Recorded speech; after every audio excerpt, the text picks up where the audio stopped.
많이 좋았던 것 같아요. 저 자신한테도 굉장히 용기를 내는 일이었고 또 자신감도 생기는 것 같고 또 아마도 좋은 또 긍정적인 에너지를 줄 수 있을 것 같다라는 생각이 들었습니다. 요즘 같은 시대에. 코로나 시대이다 보니까 아무래도 좀 더 많이 지치고 힘들어 있을 텐데요. 그래도 용기 잃지 않고 포기하지 않고 또 절망하지 않고 그냥 아름답게 그래도 세상을 보면서 살아가면 좋겠다 이런 생각이 들어서 그런 있는 그대로 그냥 삶을 현실 그대로 있는 그대로 받아들이고 사랑하면서 그냥 살았으면 좋겠다 그런 느낌을 좀 받아갔으면 좋겠다라는 생각입니다. 모든 이들에게 평등하게 주어지는 것이 있습니다. 바로 시간입니다.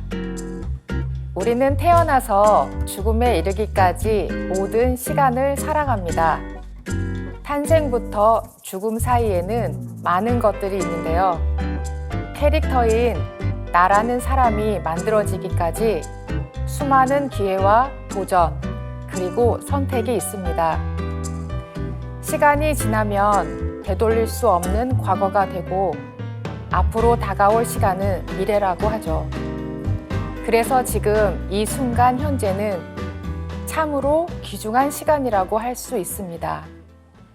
그렇다면 저의 경우는 어떨지 궁금하지 않으세요? 저는 우선 선택을 하고 결정하는 데 있어 신중한 편입니다. 돌다리도 두드려 보고 건너는 성향인 탓에 확실할 때만 움직이는 편이죠.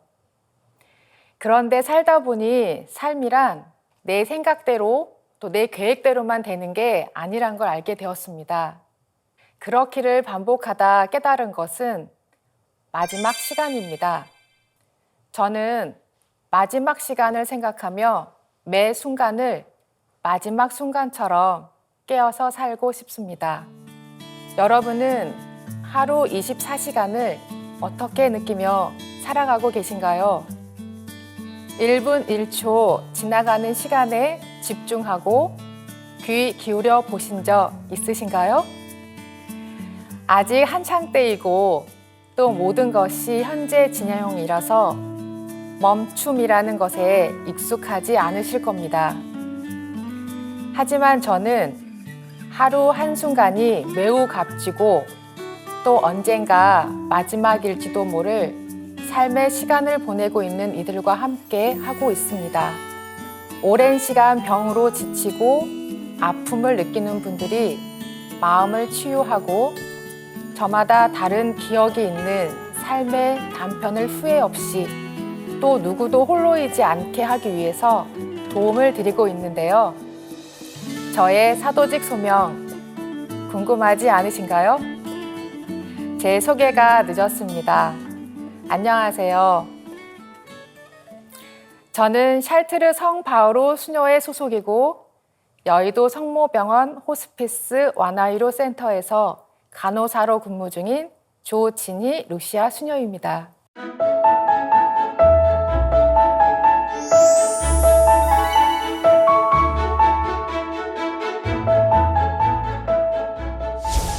제가 많이 듣는 질문 중에 하나가 언제부터 수녀가 되고 싶었어요? 라는 질문입니다. 사실 어쩌면 어린 시절부터 저의 풀리지 않는 궁금증에서부터 시작된 것 같습니다. 초등학교 3학년 때 문득 나를 만드신 분은 누구일까? 무척 궁금했고 또 알고 싶었습니다. 근데 아무리 생각하고 또 생각해도 나는 누구지? 나는 어디에서 왔을까? 하느님의 아빠는 누구지? 생각해봐도 답은 쉽게 내려지지 않더라고요. 그런데 어린 제가 그때 답이 내려지지 않는 것에 낙담하지 않고 어쩌면 지금 알지 못하더라도 답이 알 수 있는 날이 올 거야 라고 생각하면서 마음 한켠에 간직해 두었습니다. 시간이 흐르고 저는 어른이 되어 직장 생활을 하면서 성당 생활을 하게 되었는데요. 청년 레지오 마리에라는 단체에서 활동을 했습니다.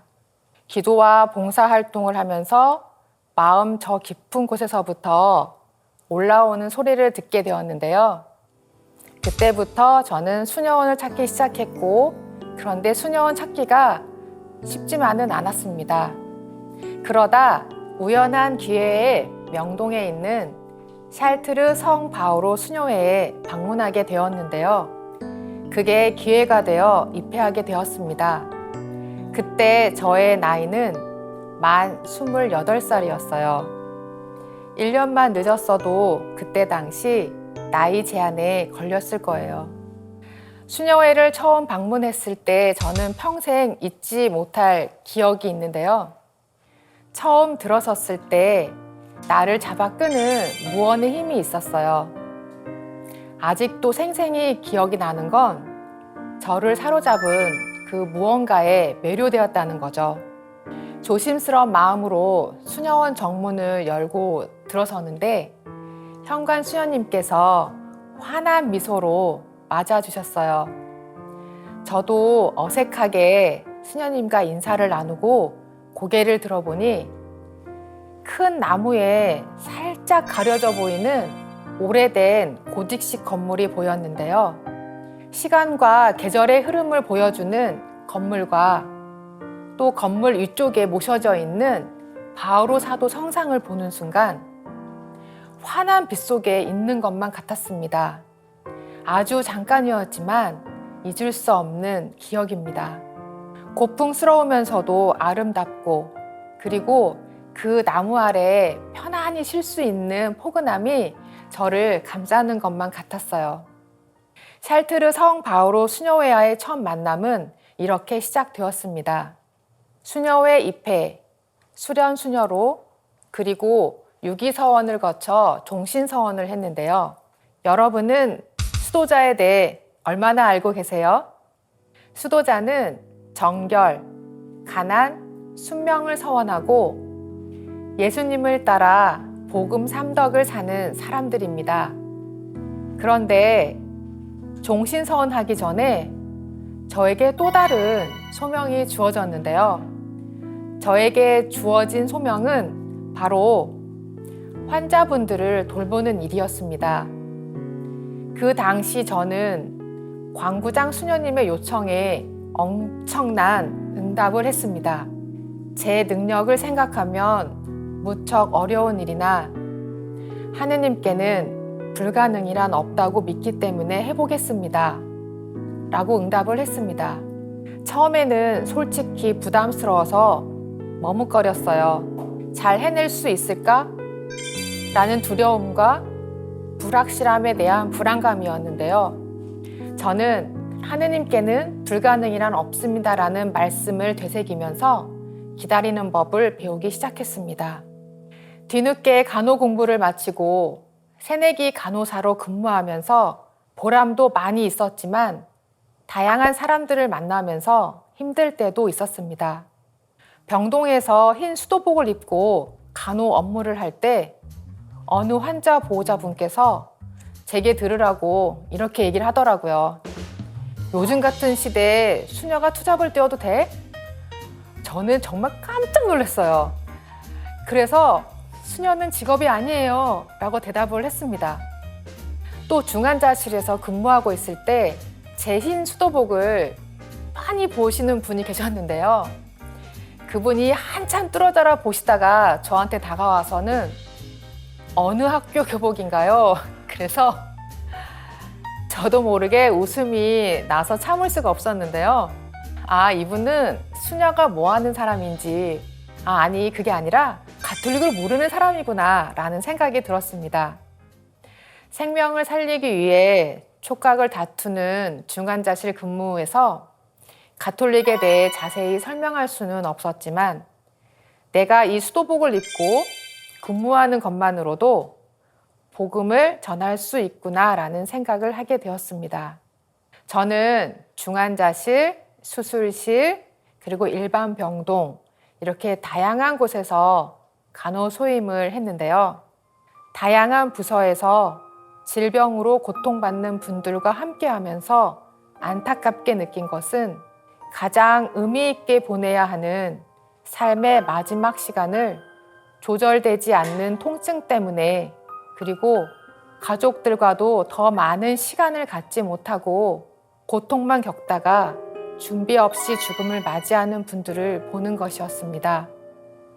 저는 삶의 마지막 시간을 보내고 계시는 분들이 좀 더 편안하게 또 희망을 간직하고 또 다른 세상으로의 삶으로 건너가실 수 있도록 돕기 위해 호스피스를 선택하게 되었는데요.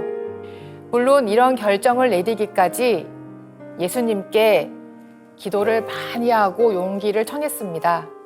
예수님, 제가 마지막 시간을 보내고 있는 분들 곁에서, 임종자들의 곁에서 함께 해도 될까요? 라고 말입니다. 그 응답은 지금 현재 저의 이 모습으로 대신하고자 합니다.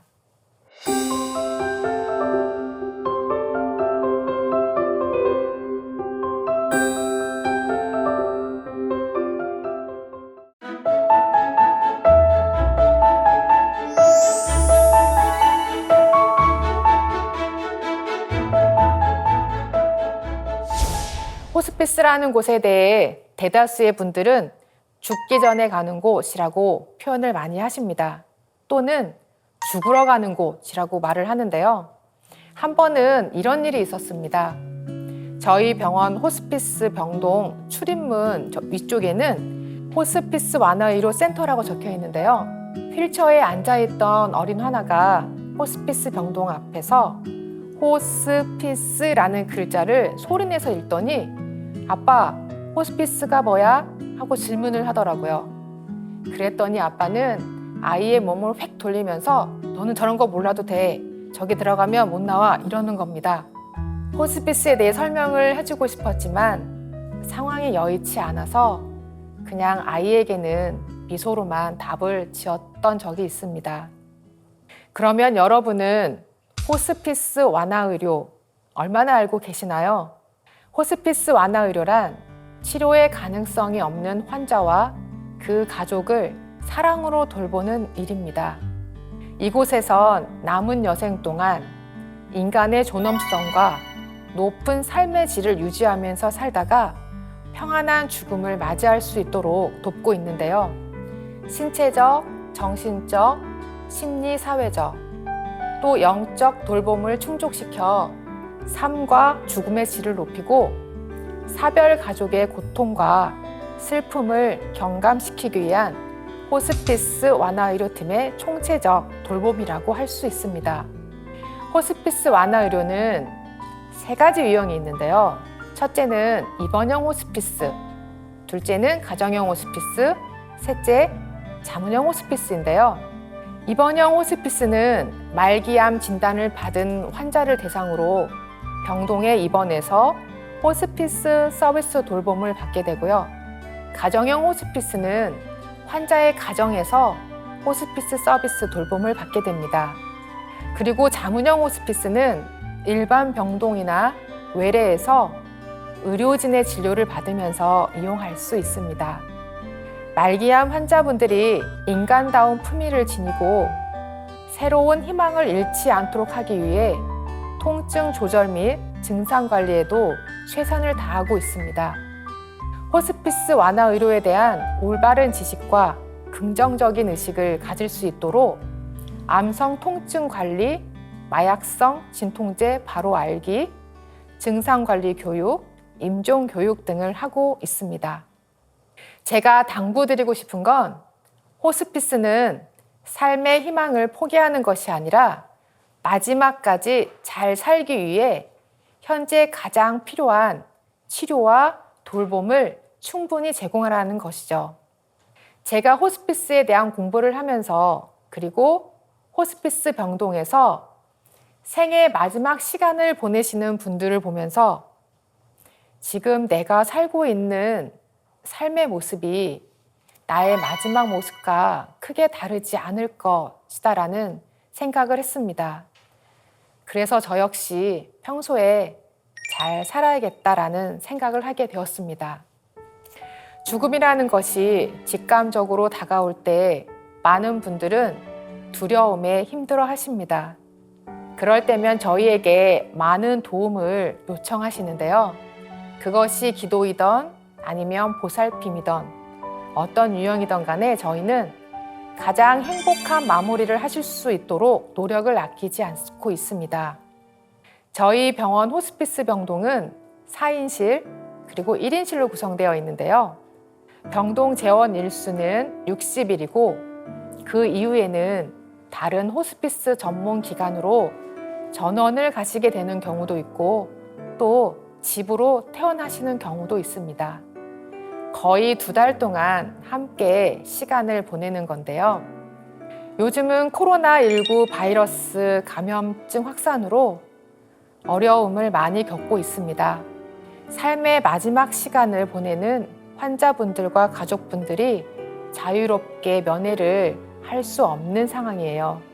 병동 면회 제한과 그리고 호스피스 자원봉사자 활동이 중단되면서 가족들 그리고 사람들의 온기를 그리워하는 환자분들을 볼 때마다 죄송하고 마음이 무거워집니다. 환자들마다 처해 있는 상황이 다른데 코로나19 방역 지침을 준수하다 보면 가족들의 요구를 적극적으로 들어드릴 수 없는 실정입니다. 가능하면 더 많이 시간을 함께 보낼 수 있도록 환자분들과 가족분들 양쪽에 배려를 해드리고 싶은데요. 혹시 모를 코로나 바이러스 감염으로부터 환자분들을 보호하기 위해서 배려와 규정이라는 현실 안에서 많은 딜레마를 경험하곤 합니다. 남은 삶 동안 사랑하고 사랑받으며 지내야 할 이 소중한 시간을 코로나가 끝나기만을 그저 기다리며 손 놓고 그냥 있을 수만은 없었습니다. 고통과 외로움으로 힘들어하실 수 있는 환자와 보호자에게 집안에서 느낄 수 있는 따뜻함, 엄마의 품 안에서 안겨 있는 것 같은 푸근함을 느낄 수 있게 따뜻한 마음, 온기를 전하고 싶었습니다. 그래서 저희 호스피스 다학세 팀은 간호사와 함께하는 요법, 또 코로나로 지친 환자와 보호자를 위한 밥상이라는 제목으로 따뜻한 밥상을 대접해 드렸습니다. 환자분들, 보호자분들은 고맙습니다. 그런데 이렇게 받기만 해도 될까요? 저희는 주는 것도 없는데 받기만 해도 될지 모르겠어요. 라고 말씀하실 때 저희도 그 순간은 참 행복하고 보람되게 느껴졌습니다. 아플 때는 사람이 그립고 사람과 소통하고 싶은 마음을 알기에 때로는 딸처럼, 때로는 손녀처럼, 때로는 누나나 언니처럼 환자분, 보호자분들과 함께하면서 서로 아파하고 서로 미소 짓고 서로 격려하며 보내는 이 시간은 몸은 많이 고되어도 마음은 천국을 체험하곤 합니다.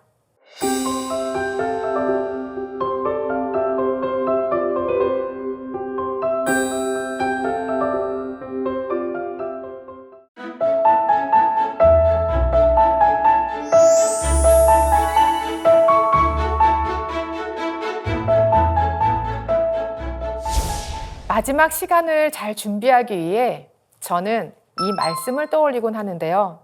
신앙은 시작이요, 사랑은 마침입니다. 안티오키아의 성 이냐시오 성인의 말씀입니다. 제가 수련수녀로 있을 때 누군가로부터 영성이 무엇이라고 생각합니까? 라는 질문을 받은 적이 있습니다. 그때 저는 영성이 뭘까 곰곰이 생각했었는데요. 어느 날 저녁 기도 시간이 되어서 성당으로 걸어가는데 제 앞에는 허리는 굽고 다리엔 힘이 없어서 벽 난간을 짚고 성당을 향해 걸어가시는 할머니 수녀님들을 보게 되었습니다. 수련 수녀였던 제게 그 모습이 어찌나 아름답고 숙연하게 느껴지던지요. 일생을 신앙 안에 사시다가 이제 하느님과의 만남을 준비하시는 영원을 향한 수녀님들의 발걸음이 눈물겹게 부럽기까지 했습니다. 할머니 수녀님들의 삶은 매일 좋은 날만은 아니었을 거라고 생각했어요. 굳은 날도 있으셨을 거고 또 행복한 날도 있으셨을 건데 반복되는 일상들을 꿋꿋이 살아오시면서 오직 예수님께만 믿음을 두고 그분과 함께 살아오신 그 삶이 곧 영성이 아닐까 깨닫게 되었습니다. 예수님의 생애를 묵상하며 또 자연스럽게 죽음에 대해 생각하게 되었고 죽음은 삶과 동떨어진 것이 아님을 차츰 알게 되었습니다. 제가 좋아하는 구절인데요. 시편 23편의 말씀처럼 주님은 나의 목자, 나는 아쉬울 것 없어라. 푸른 풀밭에 나를 쉬게 하시고 잔잔한 물가로 나를 이끄시어 내 영혼의 생기를 돋우어 주시고 바른 길로 나를 이끌어 주시니 당신의 이름 때문이여라. 제가 비록 어둠의 골짜기를 간다 하여도 재앙을 두려워하지 않으리니 당신께서 저와 함께 하시기 때문입니다. 삶의 마지막 시간에 어둠의 골짜기를 만났을 때 주님께서 저와 함께 하심을 어떻게 알 수 있을까요?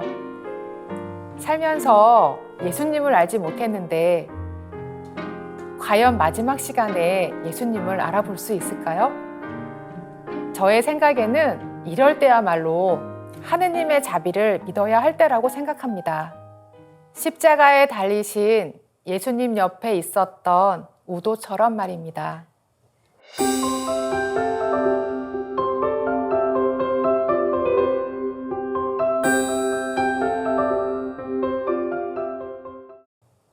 가끔 마지막을 느끼는 분들에게 손을 잡아드리면 그 따스한 온기를 느끼며 안도의 미소를 보여주실 때가 있습니다. 아무리 의학이 발전하고 또 대체제가 많이 나왔다고 하지만 사람이 사람에게 주는 정 그리고 공감은 크나큰 힘이 있습니다. 그런데 병동뿐만 아니라 우리가 평소에도 이런 따뜻한 정을 나눠주는 일을 좀 소홀히 한다고 할 수도 있겠지요. 그리고 안 하다 보면 하는 게 어색하고 좀 쑥스럽기도 할 겁니다. 그래서 저는 이런 따스한 온기를 나누는 것도 잘 살기 위해 또 잘 마무리를 하기 위해 들여야 하는 습관이라고 생각합니다. 우리가 신앙생활을 하면서도 기도 습관을 들여야 한다고들 하잖아요. 마음을 나눠주고 싶은 이들에게 거리낌 없이 쑥스럽지만 먼저 손을 내밀어 보는 습관은 들여보는 건 어떨까요? 제 이야기에 귀 기울여 주셔서 감사합니다.